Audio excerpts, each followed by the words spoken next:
જુઓ દાહોદમાં શ્રેષ્ઠ શિક્ષક તરીકે કોનું કોનું સન્માન કરાયું।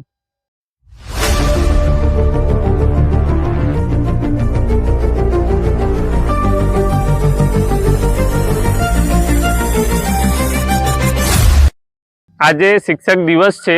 હું પણ તમામ શિક્ષકોને TWD તરફથી આ બંને હાથ જોડીને વંદન કરી રહ્યો છું। શિક્ષક એક એવા વ્યક્તિ હોય છે जो પોતાનું જીવન જે છે તે બીજા લોકો માટે અર્પણ કરતા હોય છે, એટલે કે તેઓ એવા શિષ્યોનું યોગદાન આપતા હોય છે જે શિષ્યો જે છે તે આગળ જીવનમાં લોકો માટે મદદરૂપ બની રહે, સમાજ માટે મદદરૂપ બની રહે। ત્યારે આજે દાહોદ જિલ્લામાં એક કાર્યક્રમ યોજાયો હતો જેમાં તાલુકા અને જિલ્લા કક્ષાના તમામ શિક્ષકોનું જે છે તે સન્માન કરાયું હતું અને શ્રેષ્ઠ શિક્ષકોનું સન્માન કરાયું હતું। જુઓ કયા કયા શિક્ષકોનું શ્રેષ્ઠ સન્માન કરાયું છે।